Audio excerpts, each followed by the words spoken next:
students, welcome back to CurioRoot Learning. I am so happy to have you here. Today, we are starting chapter 2 of classic science, sorting of materials into groups. Have you ever wondered why your kitchen is organized with plates in one place and spices in another? Or why a chemist's shop has medicine arranged neatly?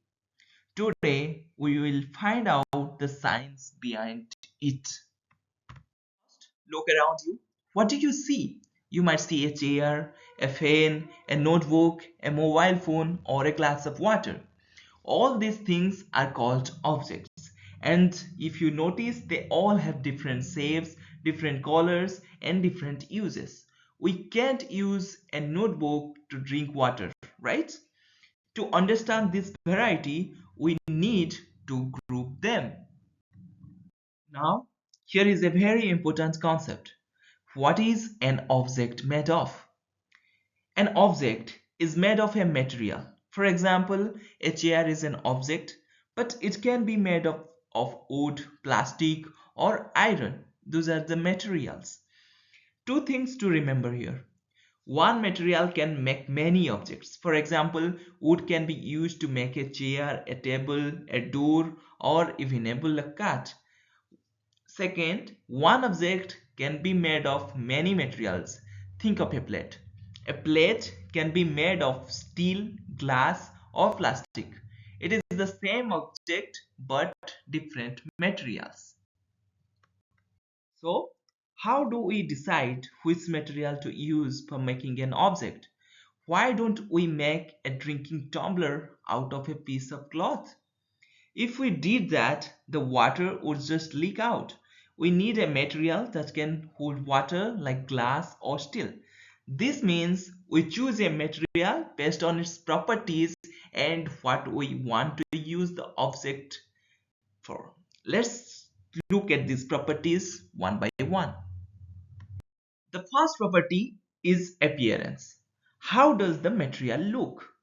Some materials shine when light falls on them. This sign is called lustre. Materials that have lustre are usually metals like iron, copper, aluminium, and gold.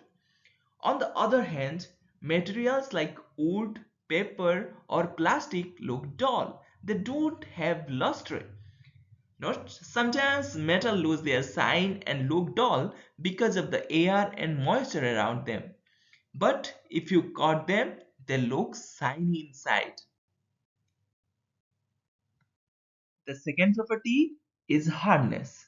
Try to press a piece of sponge with your hand. It's easy, right? Materials that can be compressed or scratched easily are called soft materials like cotton or sponge. Now try to press a piece of iron or a stone. You can't. Materials which are difficult to compress are called hard materials. Next, let's play with water. This property is about solubility. If you mix salt or sugar in water and stir it, what happens? It disappears completely.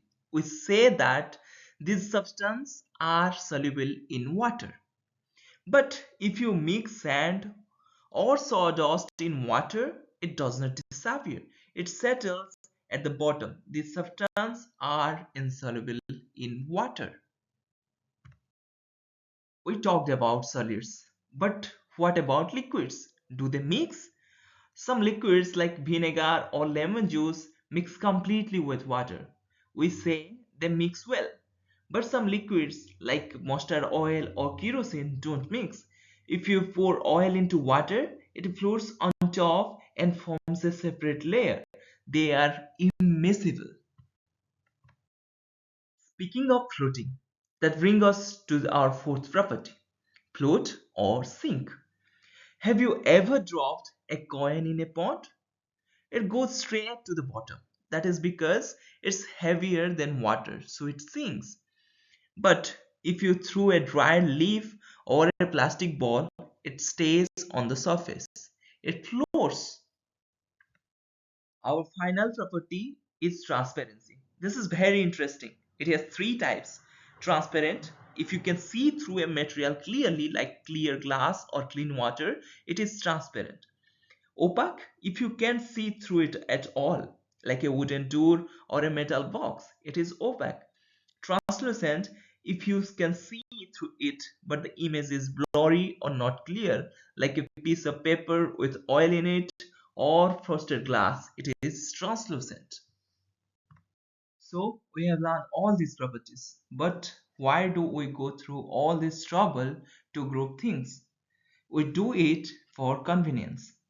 First, it helps us to locate things easily, just like a grocer keeps all the biscuits in one corner and soups in another. Grouping helps us find what we need. Second, it helps us to study materials. By grouping them, we can observe patterns in their properties and understand how they behave. And that brings us to the end of chapter 2. You have now learned how to search any material around you.